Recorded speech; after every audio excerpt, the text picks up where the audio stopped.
David and Suzanne returned to the bar area. A handful of the staff, including Camilla, had hung around, eager to hear if the psychic could pick up on anything interesting. Camilla in particular was completely drawn in by what Suzanne had apparently seen. The little girl, this angry male presence, the fact that the girl was in danger. To her, it all matched up perfectly with the messages they had been receiving through the board. Camilla said this out loud and Suzanne's face changed. She demanded to know what she was talking about. So they took her to see David's homemade Ouija board. The psychic was not impressed. She expressed the dangers they were opening themselves up to by creating these lines of communication. She said they had likely increased the activity by doing this, that they had potentially let evil into our world. A spirit board, in her opinion, could open a door, and you had no way of knowing what may enter. Suzanne went on to explain that she felt that the little girl was trapped here. In fact, she was one of many spirits that were trapped within the wheat sheaf.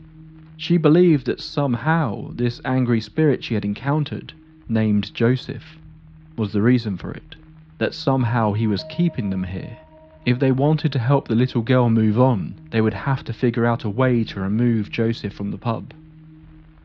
A couple of nights later, Suzanne returned with her friend Lana. The pair had work to do. They set about conducting what they called cleansing rituals around the pub to attempt to protect them from the more dangerous spirits. A number of the pub's staff were present on this night, including David and Camilla. Suzanne believed, based on her experiences from the previous night, that it would be difficult to communicate with the little girl. She seemed frightened. It seemed that Joseph was always near, always after her. So she came up with the idea that they would split into teams. One group would go downstairs to attempt to communicate with the girl, while the other would head down to the pub's cellar. Their goal would be to try and keep Joseph occupied. At this early stage, Suzanne thought that the cellar was likely the area of the pub that Joseph was most active in. Suzanne placed an audio recorder in the upstairs bathroom, and then took the rest of the staff downstairs to the cellar. There, she created what she referred to as a spiritual circle, placing a line of salt around the outside that she believed would keep them safe. They could talk, reach out to Joseph to try and keep him occupied, but whatever they did, she stressed, they should not leave the circle. Suzanne and Lana headed back upstairs. They began their initial investigation in the women's toilets again, but there was no sign of the little girl. They instead went to the room further back down the corridor. This room was often locked, but actually led to the kitchen area. Lana was what was described as a psychic artist, working with another medium who would ask questions. She would draw the visions that came to her in her mind, often faces of those they were communicating with. The two women set about attempting to talk to any of the spirits that were there, but with mixed results. That was until they took a doll and placed it on the ground. They encased it in a ring of salt and asked the girl if she would like to come out and play with it. Sure enough, Suzanne said she saw the little girl appear in the circle. At the same time, Lana started drawing an image that matched up perfectly with what Suzanne believed she had seen.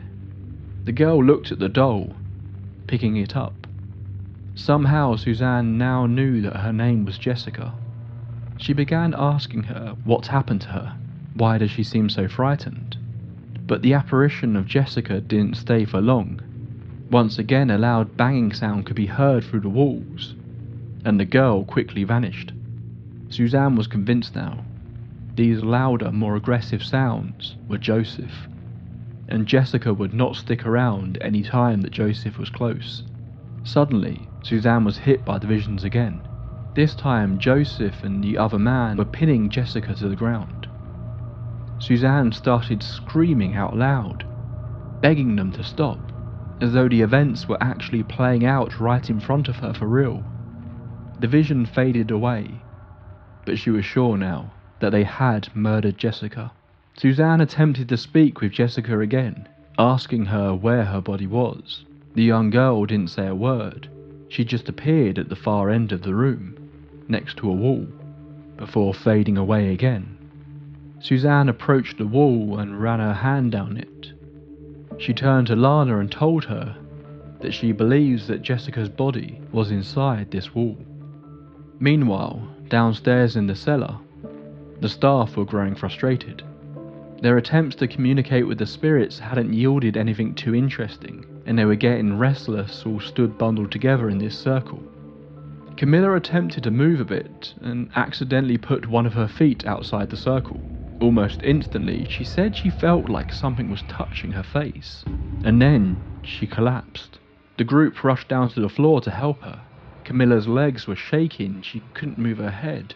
She began screaming, claiming that there was a terrible pain in her head. It was like she was having a seizure, despite having no prior history of it. The group rushed her upstairs with the aid of the two psychics, who had come running once they heard the screams. Once she was out of the cellar, Camilla seemed to regain the ability to walk, but she was still shaking as they placed her in a chair. Camilla explained that she felt something touching her, that she couldn't breathe. It felt like someone was suffocating her. Camilla now firmly believed that there was something truly evil in the pub.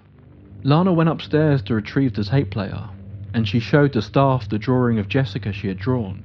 Between them, they listened through the recording to see if the tape player had picked up anything interesting. Sure enough, there was something on the tape. They heard a distant voice at one point, a man's voice. This shouldn't have been possible. All the men were downstairs in the cellar, and it didn't seem to match the voice of anyone who was there anyway. It called Suzanne by name, and told her it was coming for her. Suzanne felt that she couldn't show fear, that this is what it wanted, but inside she was terrified by this recording. She said they had no choice. Whatever the risk, she needed to help Jessica.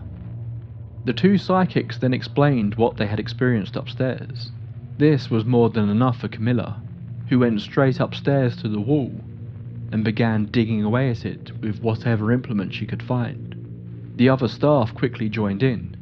David wasn't overly happy with the damage being done to his pub, but seemingly he too was now enough of a believer to let them continue. The following morning, David returned to find that Camilla and two of the barmen had been hacking away at the wall all night. They had revealed behind the plasterboard, first a brick wall, then as they pulled away lower down they discovered that there was a fireplace buried away. The room, which was already messy due to the fact it was used for storage, was a total wreck when he entered. He was even more disappointed to hear that it seemed they hadn't actually found anything. That was until they located a small piece of concrete in the rubble. There, sticking out from it, were a handful of long brown hairs. Then, one of the barmen picked up what he first thought was another piece of concrete. He dropped it in shock though as he realised it was a bone. Suzanne was sure this was a sign that Jessica had been there, or at least part of her, burned away in the fireplace. Then they suddenly heard a sound. It was Jessica, screaming for help. The group rushed down to the bar, sure this was where the sound was coming from, but the room was empty. Camilla then noticed something out of the corner of her eye. A shadow moving across the stairs they had just walked down. Suzanne knew what this was. She said to the group he was there, pointing to a table in the far corner of the bar, a table they would soon come to know as Joseph's spot. No one else could see him, but Suzanne could, clear as day, sat there with two women either side of him, collecting money from them. She realised that at some point this man had run a brothel here, and she got the feeling that he was not a fan of women, that he saw them as nothing more than a product for him to keep making money from. Sensing her chance, Suzanne began attempting to speak to Joseph. She asked him over and over why he killed Jessica. At first, she couldn't tell if he was ignoring her or if she was simply seeing an echo, something from the past that couldn't be interacted with. That was until Joseph suddenly locked eyes with her, shouting that the little girl had gotten in his way, and that if she didn't leave him alone, Suzanne would be next. A day or two later, Suzanne and one of the barmen headed to the local library, poring over census reports and local history. Seemingly there was a Joseph that was connected to the pub. What's more, Suzanne was able to find a picture that she was sure was him, as well as picking out Jessica from a photograph from a local Sunday school. The staff were still keeping the haunting quiet from the customers, not wanting to scare anyone away, a fact that was becoming increasingly difficult as the activity ramped up over the preceding days. Camilla was jumping at the slightest sounds, dropping glasses, and generally acting on edge, something that was made worse by an incident that night. She was talking to someone at the bar when she noticed an old candle holder that was attached to the wall was shaking from side to side. She asked the barman if he could see it too, but before he had a chance to answer, it flew off the wall, narrowly missing Camilla's head. That same night, the other psychic, Lana, was sat at home when she suddenly had a vision. She quickly jumped on the phone and contacted Dave, the owner of the Wheat Sheaf. She told him that she had seen him laying at the bottom of the stairs of his home, in a pool of blood. Someone had pushed him down the stairs. That someone, she believed, was Joseph. She thought that somehow he was able to travel with those who had contacted him in the pub. While David was a believer in what was going on at this point, he didn't take the warning too seriously. That was until Lana was able to describe the interior of his home to him in detail. Despite having never been there, David decided to sleep downstairs that night. Events would come to a climactic end one night later that week. The bar staff and Suzanne were once again in the upstairs room, searching through the rubble from the wall, desperate to find anything that might tell them what they needed to do next, when they heard a creaking sound coming from the hall. It was Martin, the pub regular who had been there the night of the initial psychic charity night. He walked into the room, staring at them all. They all assumed he had come up to use the bathroom, and then found them in this strange circumstance. But before they could think up a reason to explain what they were up to, Martin fell to his knees. David told him to head back downstairs, but Martin kept searching, silently, until he found a piece of brick and held it up. Along the side ran a streak of green paint, and then he looked at the group and said, "If you want to find her, look for the green paint." Suzanne was troubled. She asked him what he meant, to which Martin replied, "The girl. She is buried behind the green bricks." The group all looked at each other. Someone had clearly been talking to Martin about what they were doing. David told him that they had torn down the whole wall, but there was no one there. Martin replied again, "She's here." And so is he, before standing up and walking away. He stopped in the doorway, spun around and yelled in a voice that didn't sound like his own, "The girl is mine." Suzanne knew what was happening instantly. Martin was possessed by Joseph. She instructed the group to corner Martin. They closed up the pub early and coaxed him downstairs into the bar area, something he did with seemingly little argument in his trance-like state. Martin sat in a chair, and again Suzanne surrounded him with a circle of salt. Suzanne told Martin that Joseph was inside him, but Martin acted confused, like he didn't know what she was talking about. But when she spoke to Joseph directly, it was as if Martin's whole face changed, a fact that chilled Suzanne to the bone. Suzanne instructed the group on what they needed to do. They would perform a ritual that would pull Joseph's spirit out of Martin, and into a dowsing crystal that she had. A small crystal on the end of a string that began swinging wildly as they started the ritual. As they spoke the words that Suzanne had given to them, Martin became increasingly angry, screaming insults and threats but never able to step out of the circle.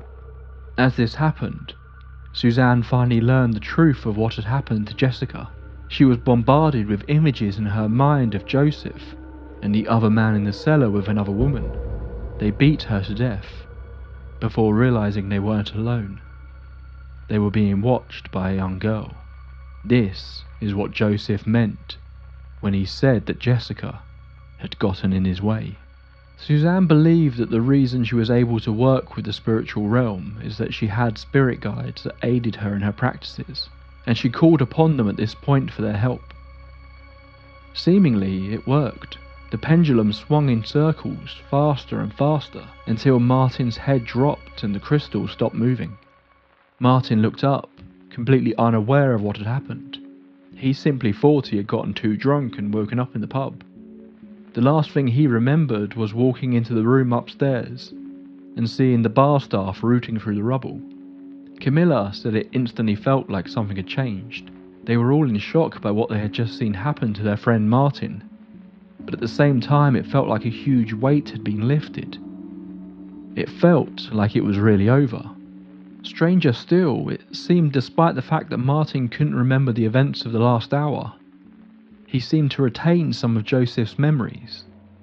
Something he couldn't explain, nor welcomed. He had these images stuck in his mind, with no idea where they had come from.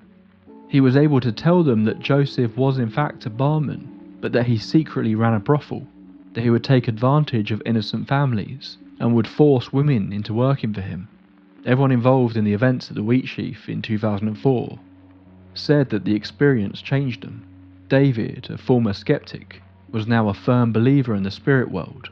Lana said she thinks about the pub every day of her life. Suzanne said she had never encountered anything like this before or since, despite communicating with spirits all her life.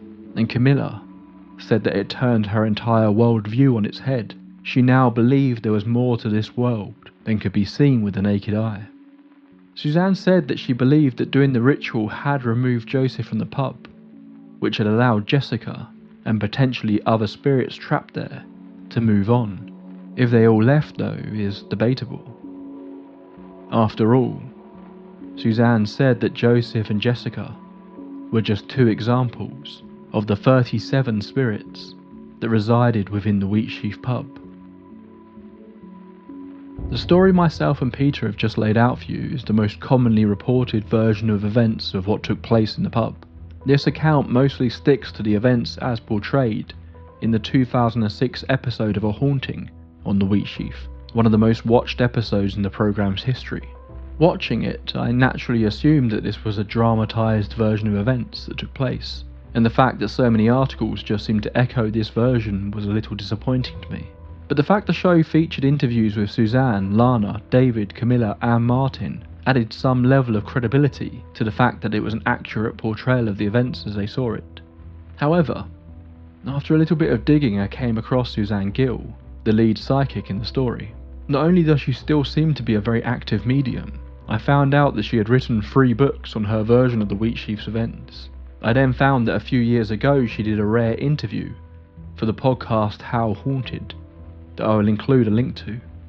Across 2 episodes and nearly 3 hours of interview time, Suzanne laid out her version. I'm not going to go into every detail of this because a lot of the broader strokes of the story match up with the more widely reported version, but there are some differences, and her story is arguably more dramatic than what was portrayed on the TV. Suzanne confirmed she knew nothing about the pub at all to begin with. She had only recently started working with an agent who would book her for psychic fairs and events at pubs throughout the northeast. On the 15th of September, she arrived at the Wheat Sheaf. To her, it was just another gig, one of several pubs that she'd been booked to work at that month. This is where the first detail changes, because according to Suzanne, she didn't actually arrive with Lana. She arrived a little later in the evening due to family commitments, and in fact she didn't know any of the other psychics that were working there. But she confirmed the strong reaction that she had upon entering the pub. She did go upstairs to get away from it later that evening, and that was where she saw Jessica for the first time. She said as she walked up the stairs, it was as if the entire sound of the pub downstairs just fell away. Despite the pub being rammed with close to 300 people in it, the stairs were silent. As she walked up the stairs, she saw what she described as a blue light in the corner of her eye that began to grow at the top of the stairs. That was when she began hearing banging sounds and screaming. It was so loud it was almost deafening, before Jessica appeared for the first time at the top of the stairs, begging for help before running away towards the bathroom. The incident with the bathroom turning into Jessica's bedroom appears to be accurate to her experience, and she did go back downstairs after this. She waited until the night was over before approaching the staff to talk about what she had experienced, and it was actually the DJ, Tony, who took her on a tour of the place.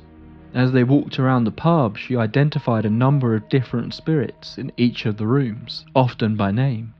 They unlocked the room at the far end of the hall. It was pitch black and Tony walked inside to try and find the light.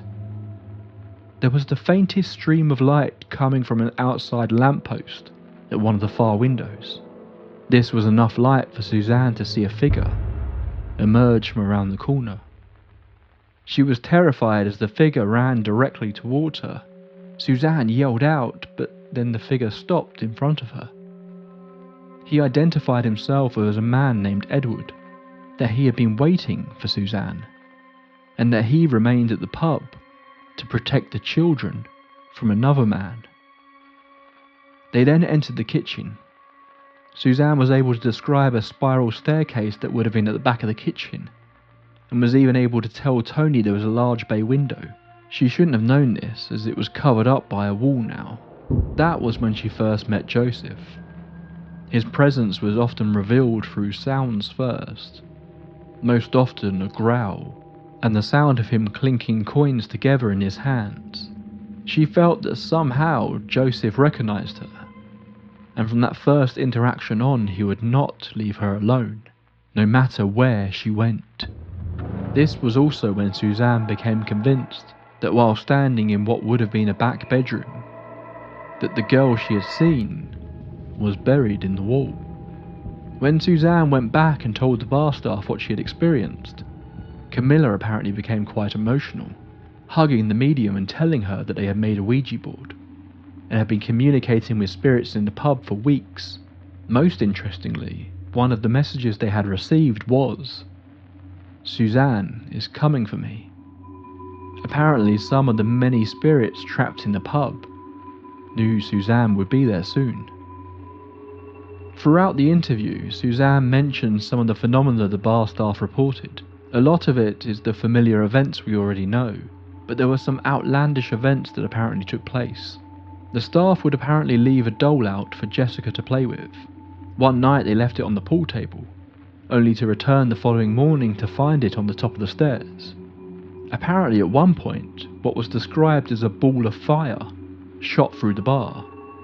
I'm unclear though on if this was an actual ball of fire or simply fire coloured, as Suzanne makes fairly frequent references to seeing coloured lights moving around the pub. The craziest story apparently involved a barman named Chris, who was manning the bar alone one night. A few men were gathered around watching horse racing on the TV, when suddenly a number of drinks flew off the bar, spilling everywhere. Then the men who were watching the TV were pushed out of the doors, onto the street by an unseen force. While this does seem a bit much, numerous people have reported feeling as though they were pushed by someone while in the pub, so it could just be an exaggerated version of that phenomenon. Suzanne is also the source for the story at the start of tonight's episode, with the man ending up in a coma. Apparently he reached out to Suzanne years later after seeing her talking in the local papers about her encounters. 3 days after her first visit, Suzanne returned. She had intended to relax and prepare mentally for what was to come, but she found it extremely difficult to sleep. One night Suzanne went to bed early, while her partner lay beside her, already asleep. The silence of the room was broken by a faint tapping. The Venetian blinds above her began to move, rattling incessantly. Then, without warning, both the blinds and curtains were yanked violently away from the window. A piercing scream filled the room, repeating the same desperate plea, "Help me, help me, help me." Her partner jolted awake just as Suzanne, heart pounding, instinctively shouted back, "I'll help you." At that moment, a figure took shape in the darkness. A small girl standing at the window, just for a brief moment. Suzanne barely had time to process what she was seeing before her partner, still shaken, whispered, "I saw her too." Jessica had followed her home. The next morning, shaken and exhausted, Suzanne went to a church.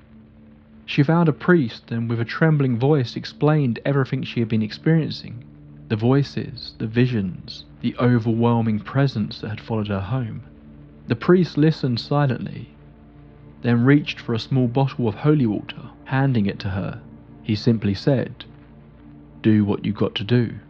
Suzanne clutched the bottle tightly, but the fear didn't leave her. That day, as she prepared to return to the wheat sheaf, a deep dread settled in her chest.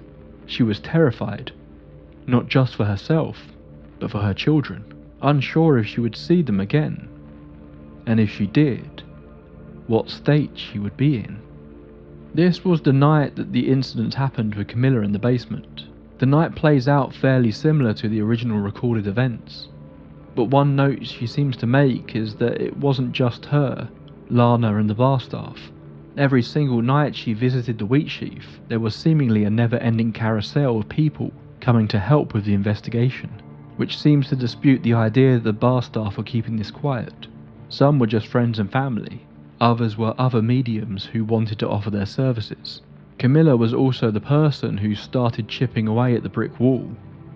However, this seemingly happened the following night. After the group had attempted to speak to Jessica again, Camilla was so convinced by the messages that were being passed through Suzanne that she ran at the wall with a spatula from the kitchen.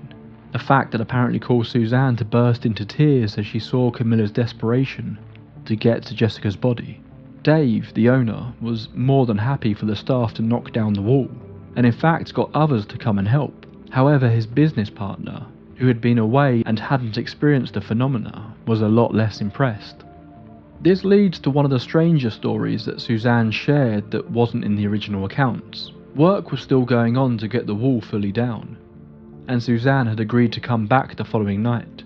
Camilla suggested meeting a little earlier that night, and Suzanne arrived before the rest of the group. They had taken a bunch of digital photos and had intended to look through them to see if they could find anything of note from the prior investigations. So Camilla stepped away to retrieve a CD containing the photos they had taken. Suzanne remained alone in the bar. That was when she saw him. A figure appeared behind her, moving with unsettling purpose. He walked straight up to her, pressing against her, his voice low and menacing. "I'm here for a date," he said. This was no apparition. This was a flesh and blood person. His presence was aggressive, his tone unnerving. Before Suzanne could react, Camilla returned, immediately sensing that something was wrong. The man was too close to Suzanne. She shoved him back. "What's your problem?" he spat at her. He kept insisting that he was there for a date, although he never did explain who his date was with. Camilla, trying to defuse the situation, poured the man a glass of wine. The man took it without another word and moved to a shadowed corner of the room, the very corner where Joseph used to sit during his life, though they didn't know that at the time. He drank in silence, his eyes locked on Suzanne the entire time, unblinking, intense. Sensing the danger, Camilla quietly told Suzanne to step away, promising to follow in a moment. Suzanne went upstairs to the bathroom, hoping to put some distance between herself and the man. Then she heard footsteps. He was running. Before she could react, he was on her, grabbing at her, trying to throw her over the balcony. She fought back, struggling against his grip, and managed to break free, bolting back downstairs in terror. Camilla was at the bottom waiting. She took Suzanne back to the bar and kept her close. She urged her to ignore the man. They didn't know where he had come from, and the less attention they gave him, the better. The man re-entered the bar and sat at the table in the far corner again. He sat there, seething, and then slammed his hands down on the table. Suzanne couldn't control herself. She spun round and shouted, "What's your problem?" His eyes burned into hers. "You." Suzanne shot back at him. "You don't even know me." The man smirked and said, "You think you're clever, don't you?" With that, he set his wine glass down and walked out. They never saw him again. Later, when Suzanne was describing the man to the others, no one recognized him. Camilla, who had, according to Suzanne, worked at the pub for a decade, had never seen him before. And yet, something eerily similar happened again on another night. Another strange man, another violent confrontation with Suzanne, but she doesn't get into the details about this one. Who or what was he? That night, as the pub was winding down, Dave had brought a couple of mates along to help with some brickwork. The air was thick with dust and exhaustion, but they worked on, and around 10 PM David was stood on a ladder, chipping away at the brick when a sudden cry shattered the quiet. Someone screamed out, "What the hell is that?" Everyone turned. A strange light had appeared, small, glowing, almost rainbow-like. Inside it, something was moving. A figure? A shape? The glowing orb, no bigger than an orange, floated across the room. At least 13 people apparently stood in that room frozen, watching as it pulsed with light, drifting from the ceiling down to the floor. It didn't vanish, it moved, growing slightly as it travelled, slipping through the air towards where the kitchen was, and inside the light it appeared to have faces. Distorted, shifting, trapped within its glow. 2 people apparently took pictures of this, but I was unable to find them online at least. The investigations continued. Suzanne apparently identified a number of children trapped there, as well as adults, all from different decades, and seemingly based on the accent she heard, different places too. Were all of these the spirits of people who died close to the wheat sheaf, or was something about this place drawing spirits to it? Days later, Suzanne got a phone call, telling her that they had found her. She rushed to the pub. Inside the fireplace they had found the remains of a shoe, and fragments of what appeared to be a dress, but no remains at all. This obviously is a key difference to the original reported account. A lot of the vision Suzanne had that revealed what had happened at the pub seemed to match up with the general story that had originally been reported, although there were far more of them than it seemed initially. Suzanne claimed that she visited the pub regularly for months, but the show seems to portray these events as taking place in the span of a few days. One day, a woman came knocking at the pub door despite it being shut. When they answered it, they were a little surprised by who was there. The woman was Canadian, and introduced herself. She had lived in the area as a child decades before. She was there visiting friends when she drove past the pub, and just felt this compelling urge to stop her taxi and knock on the door. Suzanne, who was there that day, sat down with the woman and had a conversation. The Canadian woman explained that for a few years, her family had actually lived above the wheat sheaf. The entire time they were there, they would experience odd events, mostly strange sounds and feelings, but there was a time she remembered going into the cellar and being convinced that something grabbed her and threw her to the floor. But when she looked around, there was no one there. The most disturbing part happened to her sister, a detail that she would never forget. She claimed that most evenings her sister would wake up in the middle of the night. Each time she did, she would see a man standing there over her bed, watching her sleep. Then, just like that, he would be gone. Reluctantly, they actually began to use the Ouija board to communicate with Joseph, a terrifying experience that saw him threatening everyone involved and revealing disturbing details about where people lived and their families. The threat from Joseph was obvious: leave him alone, or he would come for those they cared about. This was the point that Suzanne insisted that there needed to be less people involved. It was getting too dangerous. They cut down the investigation numbers to a handful of key people and continued. Joseph threw so much anger in the direction of Suzanne, who slowly became convinced that she must have a connection with him. Possibly, she wondered, from a past life. These conversations were so intense that they would go on for up to 7 hours in a single sitting at one point. Everyone involved in the investigation began having almost shared nightmares. Many pictured themselves being thrown downstairs. Others seemed to play out the events of the murders from the perspective of Joseph. The final notable difference in Suzanne's story is the Martin incident. The actual event played out almost identical to how the TV show presented it, but with one huge difference. The man was apparently not someone they knew. None of the staff recognised him at all, and never saw him again after the ritual was complete. Someone who was there that night claimed he had black eyes, like a shark. This final event cleansed the pub of Joseph and apparently allowed Jessica to move on, but many other spirits still seem to linger there. The pub has changed hands many times over the years, but still reports of strange activity continue to be made. Suzanne believes that this experience severely impacted her life.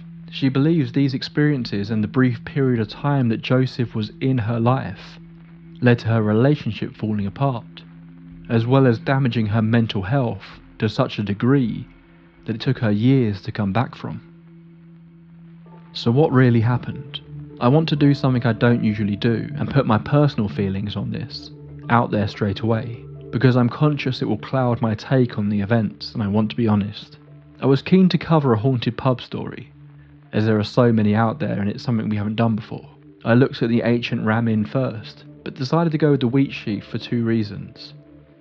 One, I felt it had a more interesting narrative to it, and two, it heavily relied on the accounts of multiple psychics. I try my best to be open-minded about all topics I cover on this channel, but for some reason psychics and mediumship is an area that I really struggle with. So I wanted to tackle it to confront my own biases on the topic. I think any time someone comes into a story with a definitive knowledge of what the paranormal is and how to deal with it, my suspicions are heavily raised. While I'm open to the possibility of psychic ability, I generally have the opinion that I have never had an experience with a medium who convinced me they had actual ability. My perspective of the industry just feels like it's manipulative and a little gross to me, in many cases preying on those who have lost someone they deeply care about. This is not me claiming that Suzanne or any of the other mediums involved in this story behaved in this way. I don't know them, nor am I discrediting the work they do if they do genuinely help people. The mediums involved in this story may be entirely genuine. They may actually see a side of the world that I don't, and they use that ability to actually do good work. I'm not calling anyone a liar. I'm just trying to express that this is an area I feel particularly skeptical about on a personal level, and I just wanted it out there before we continued because I feel like I am trying to pick holes in this one a little more than I usually would. But let's try to look at it objectively. The first curious detail between the two accounts to me is the story of Martin. In the interview with Suzanne, she makes a huge point out of the fact that they didn't know who this man was, nor did they ever see him again. But in the A Haunting episode, not only is he featured, he is named. They claim he is a regular in the pub and a friend of the staff, and he is even interviewed for the show. It's of course possible that this was an actor that they hired for the interview, that they didn't have the original man who was apparently possessed, but they felt they needed that voice to tell a cohesive story. But it sticks out as a particularly big red flag for me. Throughout the interview, Suzanne makes continuous references to photographs, video footage, and audio recordings that were taken during the investigation. I found two photos that were uploaded by the podcast from her collection. One seems to show her doing spiritual writing, to which she claims that you can see the image of Jessica on the floor, holding the pen, but I can't really see anything here. The other shows the apparent stranger, who walked in and got possessed, surrounded by lots of dust particles. Interestingly, the man does look a lot like Martin from the TV episode. She also plays a very brief audio clip that she believed was one of the spirits. It only plays for a fraction of a second and it just kind of sounds like a breath into the microphone. Without much context, it doesn't really add much to the story, and it certainly doesn't sound anything like the very talkative spirit from the A Haunting episode, which I assume was quite dramatised. I was unable to find any other examples of the video or photographic evidence that was mentioned. Perhaps she's never released them, I'm unsure. But if anyone does know where to find these, please do link it in the comments below for others to check out. Without this, all we have are the stories. The interviews from the witnesses on the TV show are very brief snippets, but because the broad strokes of the story match with Suzanne's accounts, I'm inclined to believe that this is at least a relatively accurate account of what they believe took place. But without Suzanne's evidence, there isn't really much to sink our teeth into, in terms of alternative theories. Her interview on the podcast is a little difficult to really follow at times. What I've included here is a drastically condensed version of what she claimed took place. So if you want to dig deeper, I strongly recommend checking it out in full for yourselves. The only other story that jumps out to me as odd from her recounting is the experience of the violent man attempting to throw her over the balcony. If you were Camilla, the bar manager, you would surely be used to dealing with rowdy and maybe at times aggressive men. Would you really just tell this woman to ignore the man who had just seemingly tried to kill her? Would you not phone the police? But of course, it's hard to say exactly how it played out without being there in person. We don't know the full details, and it's hard to say how an individual person would react in such a situation. Some of her stories feel a little disjointed, and I'm unsure if maybe I just misunderstood how this event played out, but it seemed like a really strange one to me. In Suzanne's version, they found the remains of clothes behind the wall. This seems more plausible to me than there still being hair that hadn't decomposed as in the TV show, but I'm unsure if this is possible for the latter to have occurred under the right circumstances. One thing I did note is that her claims of this experience damaging her mentally came across as genuine in my eyes. She does sound haunted by the events that took place there. She may just be a convincing actor, but part of me believes that at the very least, she believes this really happened, that she did experience this phenomenon, and that it has scarred her in ways that are hard to put into words.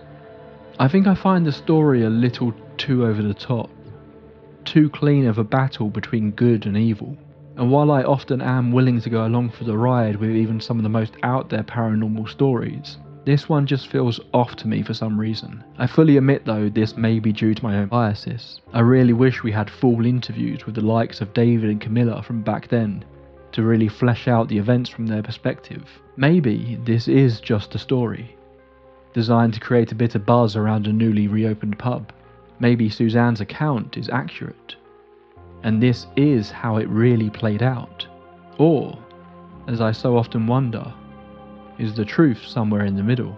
Maybe there really were strange sounds, and stranger events happening in the pub.